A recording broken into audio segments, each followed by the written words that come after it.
नमस्कार मेरे प्यारे साथियों। तो रेस्पिरेटरी सिस्टम के इस थर्ड वीडियो में आप सभी का स्वागत है। आज के इस वीडियो में हम देखेंगे अंतःश्वसन या इंटरनल रेस्पिरेशन के बारे में। बात करें एनसीईआरटी बायोलॉजी की सीरीज की, तो उस सीरीज का 14वां वीडियो है।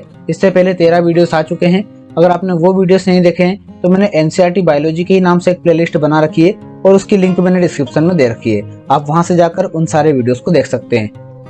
इससे पहले के जो 2 वीडियोस थे उसमें हमने एक्सटर्नल रेस्पिरेशन और ट्रांसपोर्टेशन ऑफ गैसेस के बारे में चर्चा की थी।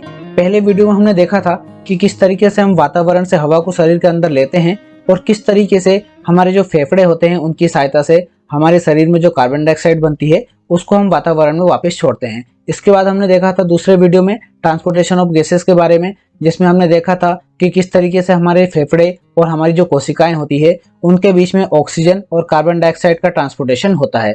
इस प्रोसेस को हमने इस वीडियो में समझा था और आज के इस वीडियो में हम देखेंगे इंटरनल रेस्पिरेशन के बारे में। सबसे पहले हम बात करें इंटरनल रेस्पिरेशन के इंट्रोडक्शन की। तो इंटरनल रेस्पिरेशन जो होता है, ये जो प्रोसेस होती है ये हमें कोशिका के जीवद्रव्य भाग में देखने को मिलती है। जीवद्रव्य या प्रोटोप्लाज्म जिसको बोलते हैं, उसमें ये प्रोसेस हमें देखने को मिलती है। इसीलिए इस प्रोसेस को हम कोशिकीय श्वसन या सेलुलर रेस्पिरेशन भी कहते हैं। ठीक है। और ये जो प्रोसेस होती है ये सामान्यतः हमें 2 भागों में देखने को मिलती है। पहला भाग इसका होता है ऑक्सी हीमोग्लोबिन का विघटन। ऑक्सी हीमोग्लोबिन जो हमने देखा था लास्ट वीडियो में कि जो ऑक्सीजन थी वो हीमोग्लोबिन के साथ मिलकर ऑक्सी हीमोग्लोबिन बना रही थी, जिसको हम HbO2 भी मिलते हैं। जब ये HbO2 कोशिकाओं में पहुंचता है तो वहां पर क्या होता है, ऑक्सीजन का प्रेशर कम होता है। ठीक है। ब्लड में जो होता है वहां पर ऑक्सीजन का प्रेशर ज्यादा है क्योंकि ये लंग से बहुत सारी ऑक्सीजन लेकर आ रहा है, और कोशिकाओं में ऑक्सीजन का प्रेशर कम है क्योंकि वहां पर जो ऑक्सीजन थी वो इंटरनल रेस्पिरेशन में यूज हो गई थी। इसी कारण क्या होता है, ये ऑक्सी हीमोग्लोबिन ऑक्सीजन और हीमोग्लोबिन में टूट जाता है। ठीक है। हीमोग्लोबिन अलग हो जाएगा और ऑक्सीजन अलग हो जाएगी और ऑक्सीजन यहाँ पर रिलीज हो जाएगी और ये जो ऑक्सीजन होगी ये फिर इंटरनल रेस्पिरेशन में यूज होगी। इसके बाद क्या होगा, खाद्य पदार्थों का ऑक्सीकरण होगा, मतलब ऑक्सीडेशन ऑफ फूड होगा। और वो किसकी हेल्प से होता है, जो ऑक्सी हीमोग्लोबिन से यहाँ पर ऑक्सीजन निकली थी उसी की हेल्प से यहाँ पर खाद्य पदार्थों का ऑक्सीकरण होता है। अब बात करें इंटरनल रेस्पिरेशन के प्रकारों की, तो हमें 2 प्रकार के इंटरनल रेस्पिरेशन देखने को मिलते हैं। एक होता है अनाक्सी श्वसन या एनारोबिक रेस्पिरेशन जिसको बोलते हैं, और एक होता है आक्सी श्वसन या एरोबिक रेस्पिरेशन। बात करें अनाक्सी श्वसन की, तो अनाक्सी श्वसन ऐसी प्रोसेस है जो हमें ऑक्सीजन की अनुपस्थिति में देखने को मिलती है। मतलब ऑक्सीजन की अनुपस्थिति में होने वाली ऐसी रासायनिक प्रक्रिया जिसमें ग्लूकोज का एंजाइमों की सहायता से आंशिक रूप से कोशिका द्रव्य में विघटन होता है। मतलब कोशिका का जो कोशिका द्रव्य होता है उसमें यह प्रोसेस संपन्न होती है, और इसमें क्या होता है, ऑक्सीजन की अनुपस्थिति में एंजाइम्स की हेल्प से ग्लूकोज का विघटन होता है। और किस प्रकार का विघटन होता है, आंशिक रूप से विघटन होता है। मतलब पूरी तरीके से यहाँ पर ग्लूकोज को विघटित नहीं कर पाते हैं, उसको पूरी तरीके से तोड़ नहीं पाते हैं। और ये जो ग्लूकोज टूटता है ये अलग अलग बॉडीज में अलग अलग फॉर्म में टूटता है। जैसे बात करें जंतुओं की मांसपेशियों की, एनिमल्स की जो मसल्स होती है उसकी बात करें, तो वहां पर हमें ये लैक्टिक अम्ल के रूप में देखने को मिलता है। ये है ग्लूकोज और ये यहाँ पर टूट जाता है लैक्टिक अम्ल में। साथ ही साथ इसमें हमें एनर्जी भी देखने को मिलती है। और बात करें अगर बैक्टीरिया, यीस्ट, प्लांट या फिर फंगस की, तो उनकी जो सेल्स होती है उसमें ये एथाइल अल्कोहल के रूप में टूट जाता है। किस तरीके से टूटता है, जैसे यहाँ पर ये ग्लूकोज है और यहाँ पर ये एंजाइम की हेल्प की सहायता से एथाइल अल्कोहल C2H5OH के 2 अणुओं में टूट जाएगा। साथ ही साथ हमें कार्बन डाइऑक्साइड गैस भी देखने को मिलेगी और इसके साथ हमें एनर्जी भी रिलीज देखने को मिलती है। ये जो सारी प्रोसेस होती है जो ऑक्सीजन की अनुपस्थिति में संपन्न होती है, इसको हम बोलते हैं ग्लाइकोलिसिस। ग्लाइकोलिसिस प्रोसेस की अगर बात करें तो इससे रिलेटेड एक क्वेश्चन आता है कि इसका अंतिम उत्पाद क्या होता है। तो ग्लाइकोलिसिस का अंतिम उत्पाद होता है पायरुविक अम्ल या पायरुविक एसिड। अब बात करें अनाक्सी श्वसन हमें कहाँ देखने को मिलता है, तो अनाक्सी श्वसन सामान्यतः जो जीवों में गहराई में स्थित ऊतक होते हैं ना, मतलब हमारी बॉडी में जो हमें डीप में टिश्यूज देखने को मिलते हैं, उन टिश्यूज में हमें ऑक्सीजन की कमी देखने को मिलती है, तो वहां पर हमें अनाक्सी श्वसन देखने को मिलेगा।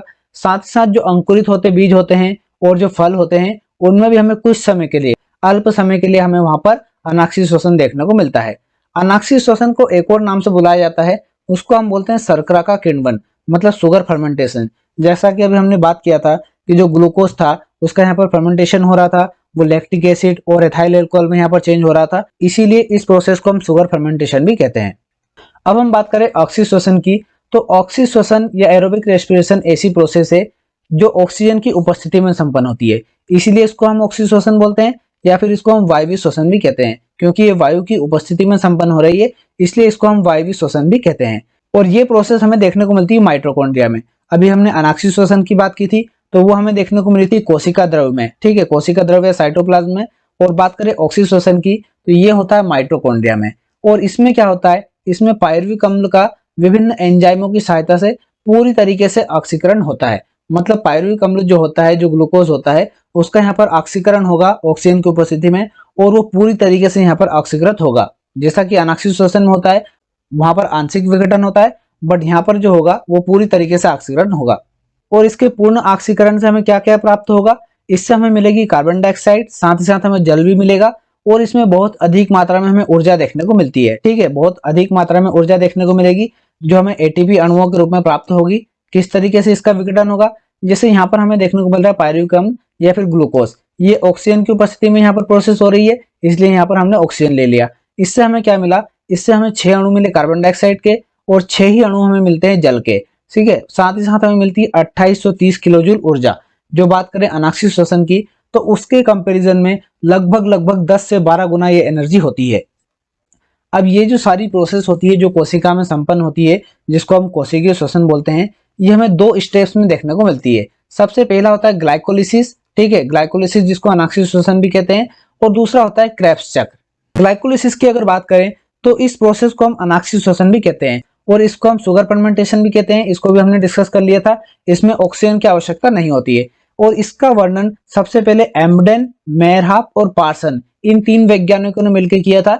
इसीलिए इनके नाम के जो पहले अल्फाबेट है, एम्बडेन, मेयरहाफ और पार्सन, इसी के नाम पर इसको ईएमपी पथ भी कहते हैं। ये क्वेश्चन काफी इंपोर्टेंट है, कई बार परीक्षाओं में आ चुका है कि ईएमपी पथ किस प्रोसेस को कहा जाता है, ईएमपी पथ या ईएमपी पाथवे किस प्रोसेस को कहा जाता है। तो वहां पर आपको ध्यान रखना है, ग्लाइकोलिसिस को ईएमपी पथ भी कहते हैं।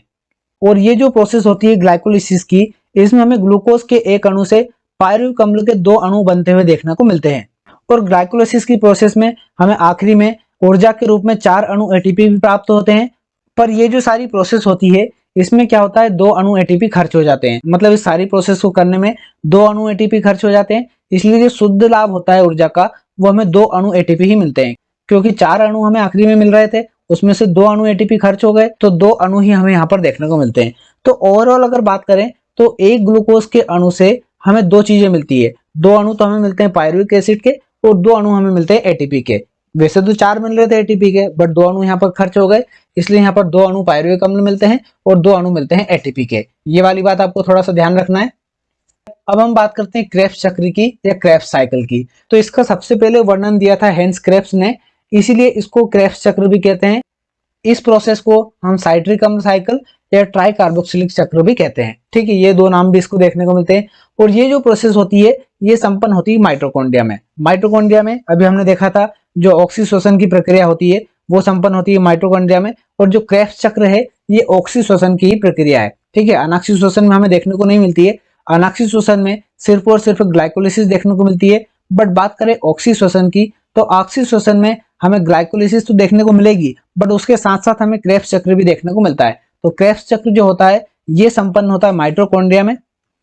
अब इसमें हमें किस प्रकार से एनर्जी देखने को मिलती है, जैसे बात करें एक अणु पायरुविक अम्ल की, तो एक अणु जो पायरुविक अम्ल होता है, इससे हमें एक अणु तो मिलता है एटीपी का, साथ ही साथ 5 अणु मिलते हैं हमें NADH के, और एक अणु हमें मिलता है FADH2 का, ठीक है। इस तरीके से हमें 3 चीजें प्राप्त होती है।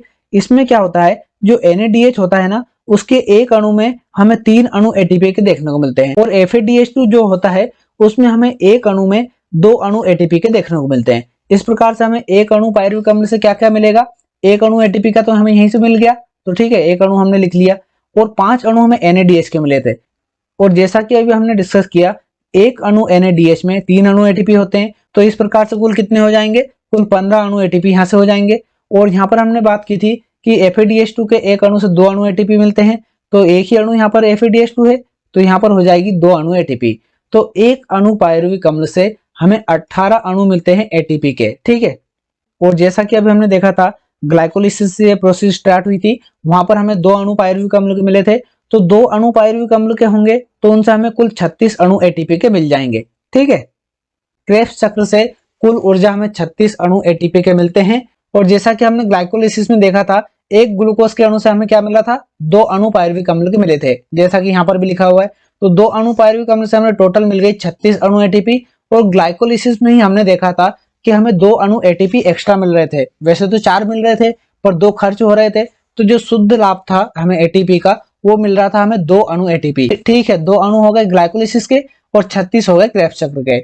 इस प्रकार से बात करें एक ग्लूकोज के अणु से, तो एक ग्लूकोज के अणु से ओवरऑल या टोटल बात करें तो टोटल 38 अणु एटीपी के हमें प्राप्त होते हैं। ये क्वेश्चन कई बार परीक्षाओं में आता है, घुमा घुमा कर आता है कि क्रेब्स चक्र में कितने अणु मिलते हैं, ग्लाइकोलिसिस में कितने मिलते हैं और टोटल कितने मिलते हैं। तो आपको थोड़ा सा ध्यान रखना है, वीडियो अगर समझ में नहीं आए तो थोड़ा सा एक बार और रिपीट करके देख लें, तो आपको ये चीजें और अच्छे से माइंड में बैठ जाएंगी। देखिए, वैसे तो ग्लाइकोलिसिस और क्रेब्स चक्र की प्रोसेस इतनी बड़ी है, जैसा कि हमने स्कूल वगैरह में पढ़ा था, तो वहां पर 1 घंटे का लेक्चर इन दोनों पर ही बन सकता है। बट हमें उतना डिटेल में नहीं पढ़ना है, क्योंकि उतना समझ में भी नहीं आएगा और उतना हमारे काम का भी नहीं है। जितना इंपॉर्टेंट था उतना मैंने आपको बता दिया है। उम्मीद करते हैं जानकारी आपको अच्छी लगी होगी। अच्छी लगी है तो प्लीज वीडियो को लाइक और कमेंट करके जरूर बताएं। साथ ही साथ हमारे चैनल को सब्सक्राइब करके बेल आइकन को प्रेस कर लें, ताकि ऐसे ही वीडियोस जब भी हम अपलोड करें तो उनके नोटिफिकेशन आपको टाइम टू टाइम मिलते रहें।